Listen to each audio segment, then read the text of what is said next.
Alright, Abusia, Yabemo Bibia Kwabana Abusia, a yellow Yayefeno, Thaddeus, Sory, Abusia, Papano, Abba drop, Bomba, a yellow Thaddeus, Sory, Abba dropping, Abusia, I'm not Eden Papa, Pano, good a year, former Chief Justice, Gertrude Araba Torkono, ene chese Sophia Akuffo and Masi crack papano asa for the new allegations such as sa Bonia da 2 female Chief Justice Omudin was Supreme Court hono na chese enye boneketo abusua audios ewo ensema eko cinema mepese Bawumia kone akwakuti ensema no mu bi na asa na ebekono mehwe so nya like dwumede na be like share ma foforo so sa entumi enkebi medamase.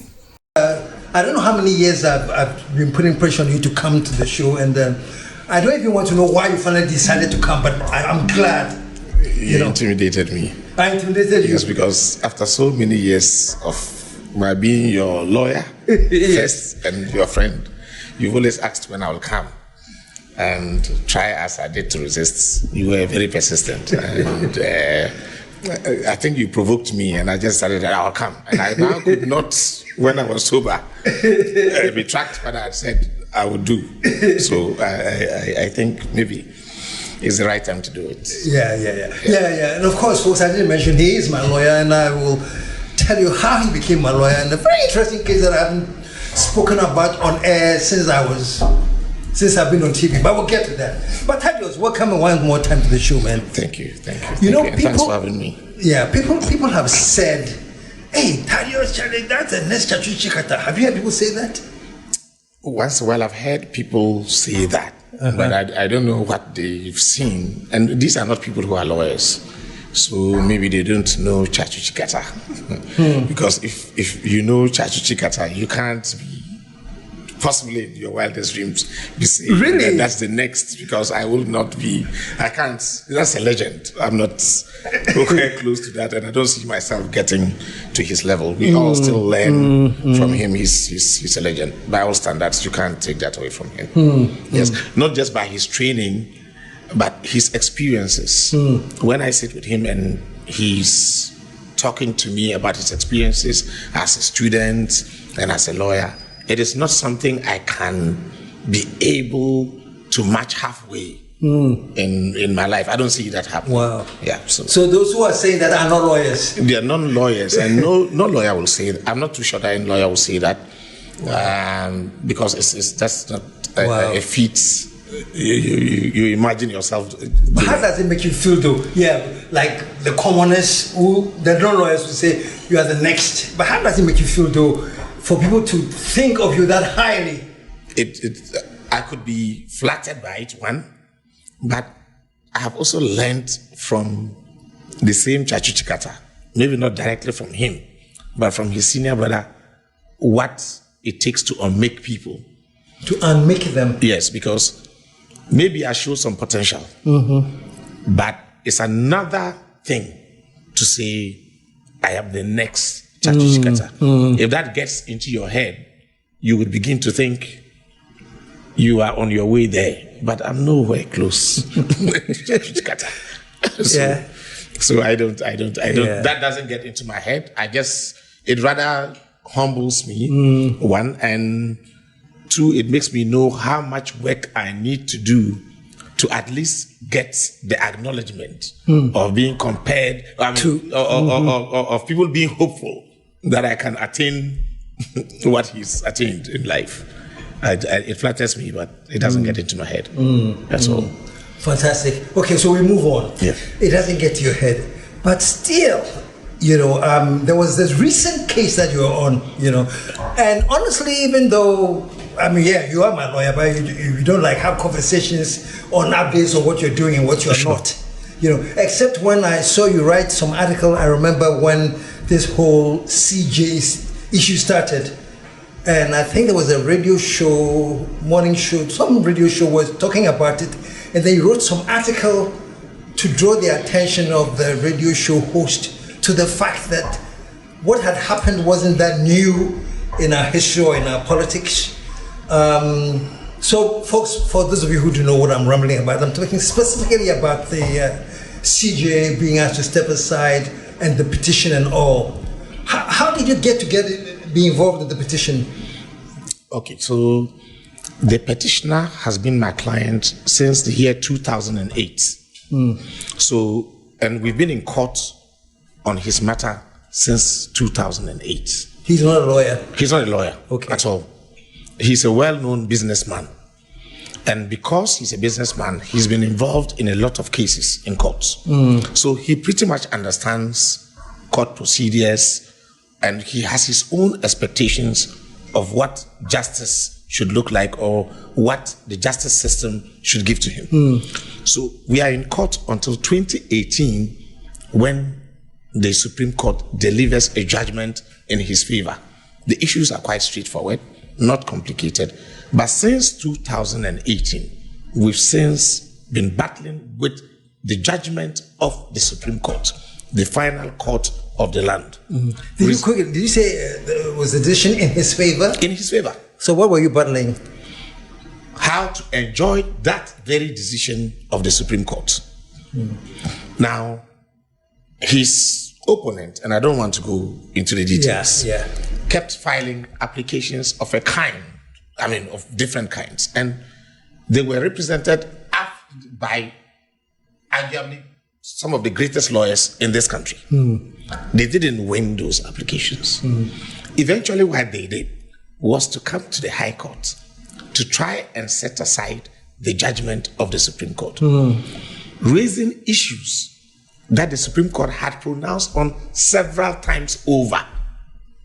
It was clearly an abuse. So this is a person who understands the process and he knows exactly what he is doing. So occasionally when I hear that, well, there was a promise to reset the judiciary and this is one of them, I don't understand it. Because if you know who is involved in this, he believes he's been a victim of that system and he's trying to fix it. By myself, I have had issues with the Chief Justice, personal issues of a kind that should not even happen in the lowest court of the land. And they were public. People saw it. People could read. And let us lawyers show respect to people who we say are not learned. A lot of them have been to court. They've watched proceedings. They know how proceedings take place. They expect a basic level of decorum between the bench and the bar. And the bar and the bench know that. It fell far. The standards that was exhibited on a number of occasions that I was before the Supreme Court, in matters in which people had interest.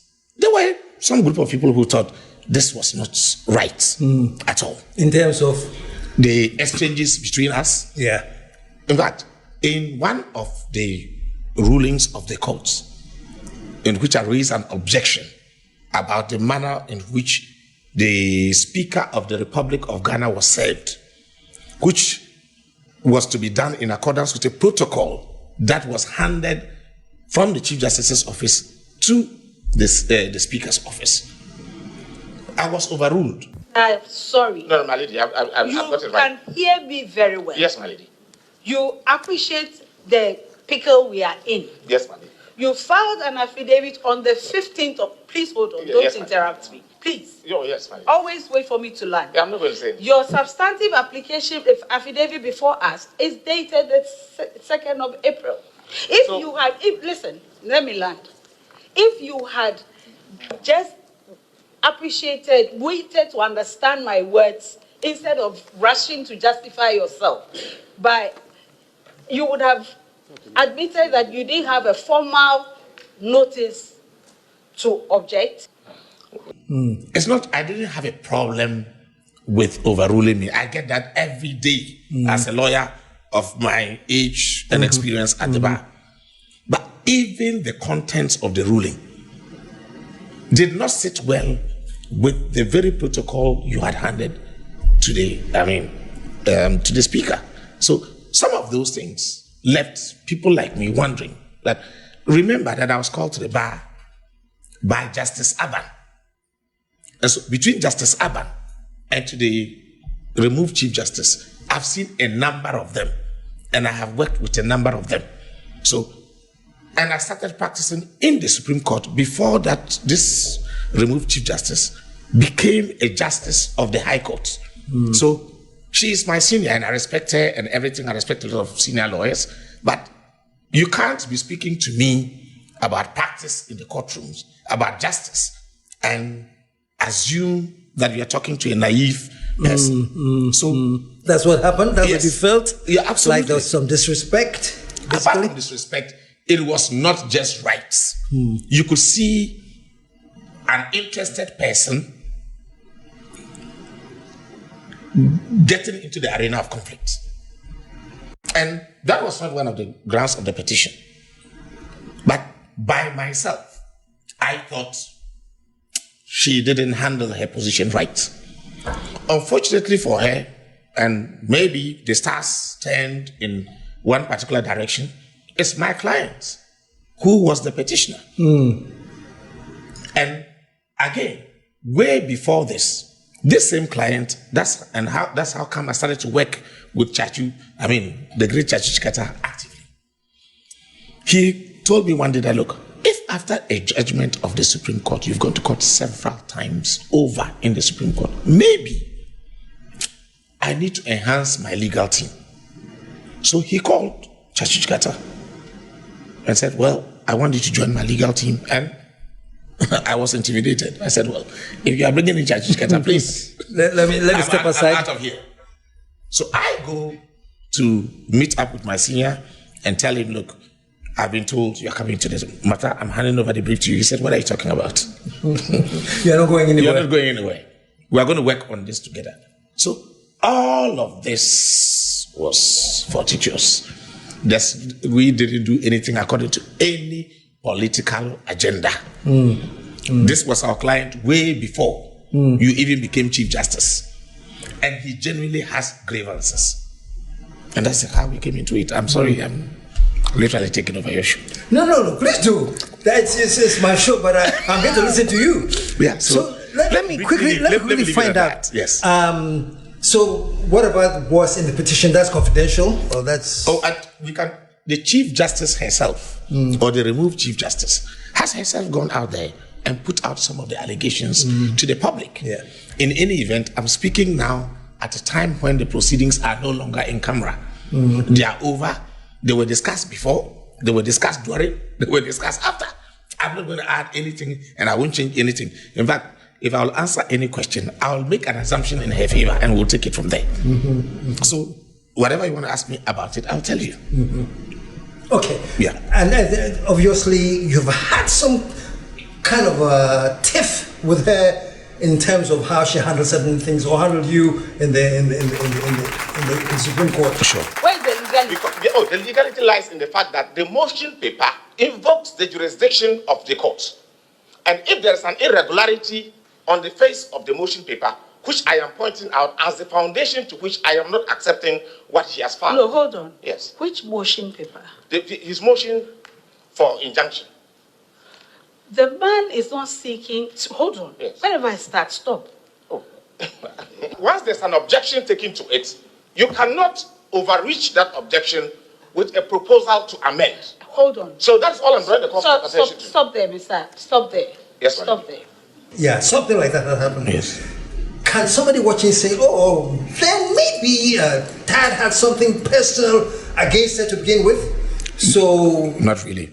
To be honest with you, even in the High Court, I had those parties with her, several of them. But right afterwards, you move on. As lawyers, we move on. But these were issues.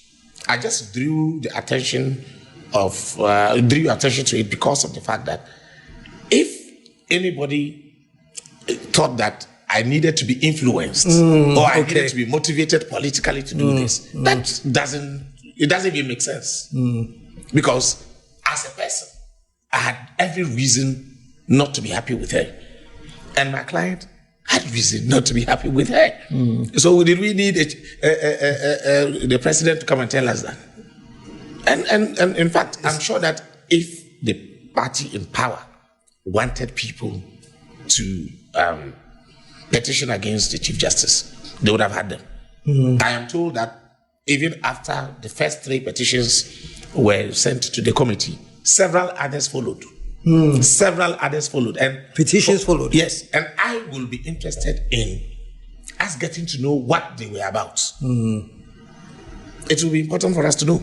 So people are able to distinguish between what is political and what was really meant to also enhance an arm of government that is supposed to deliver for people what they expect, justice. You know. Were you surprised that there was this political angle of the whole thing, as you've said?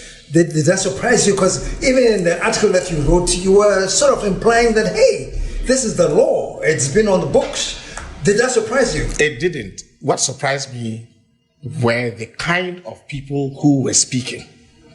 Because we all have our biases. And as I sit, I have my biases. But when things come out into the public, and if you serve the public in a particular capacity, lawyers have a duty to the public.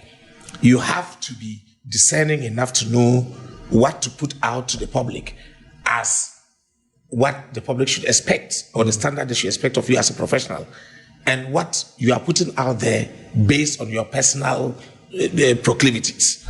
The two are different. So I found certain statements made by leaders and by lawyers I respect quite disturbing. I'm very sad about it. It has really saddened me. And maybe in a way, I feel very distressed by it. Yes. The sadness is about the whole process. My sadness is because as far as I'm concerned, it was a very unnecessary. We have been taken through a very unnecessary situation, and which, as far as I'm concerned, and that is my honest and candid view, this has so weakened the institution of the judiciary. And are these and these are not so, to me, they lack the gravity. They lack the gravity that would lead to a grave outcome, such as the removal of the head of an institution of justice. I've deliberately phrased myself that way. It trivializes the position.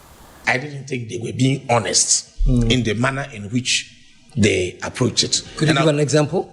Or the clearest example is the manner in which the removed Chief Justice herself handled the petition. The law is very clear that these matters are supposed to be in camera. You should handle the proceedings right from the petition up until it is over. In camera. In camera. Now, on the base, right from the beginning, you write letters, copied so many people, had it circulated in the media. It had to take a rebuke from the president to remind you for the first time that I don't like the way you are handling this, because it's supposed to be handled in a particular way. That didn't deter her. We start the proceedings. You go out in public. You are telling the public about the proceedings and how generally you are not safe and you are not comfortable with the proceedings. In order to address the troubling violations of the Constitution and illegality of the proceedings that have become obvious to me, that became obvious to me from the beginning of the process. I started an action in the Supreme Court. I applied for the proceedings of the committee set up by His Excellency the President to be held in public, so that in the interest of transparency and for the truth in the matters being raised to be made known to the people of Ghana. I did so because I knew that the secrecy of the proceedings for removing justices was not created in the Constitution. a cover-up for any agenda. If I were your lawyer, I would advise you to boycott it because you had no confidence in the proceedings anyway, because you believed that it was going to lead to a particular result. Then during the course of telling people what you should not be telling them, nobody says no, you've gone overboard. First, you start by this, your letter, which you circulated in the public, and the president drew your attention to it. Now the proceedings have started, and you are still talking. No lawyer up to date has said this Chief Justice had gone rogue, and definitely rogue. If she was not removed on the grounds of this, these were grounds to have removed her, because she was plainly acting contrary to the Constitution. Before you continue, yes. Why do you think that no lawyer was bold enough to point this out? Why the silence? It speaks to a particular culture. First, we have these alliances, and people are blinded by those alliances. And I'm saying that it still doesn't help those who align themselves in a particular way, because for a person who acts like that, you are thinking about an institution that should protect you and I. So regardless of how you align with the person, issues will definitely arise in which you will take positions that will affect you adversely. So first of all, it's based on our alliances, it's political. So this woman was appointed by a particular government. She's being removed by another government. So regardless of the merits, because we don't want the government which is acting to look credible or to show that this person who was appointed by another government was not the right person, we just need to take a position. What we know is that there's a sinister and diabolical plot. Alright, abusia, it's just winning some koso. Our political hiring such as lawyer Thaddeus Sory waba Torkono former Chief Justice Torkono and Sophia Akuffo naked abusia new allegations are papano omfodi yeno na ano eden and sama SEC atwemu Supreme Court papano no susu se anko yi ehote chima obo da videos ni nyina bushia ensama ekoso no na esewani ensese ye kacho me de mo besia na madam asesa mo de pini me kuti ensamo ekoso e political highway so aha POG Media madam asese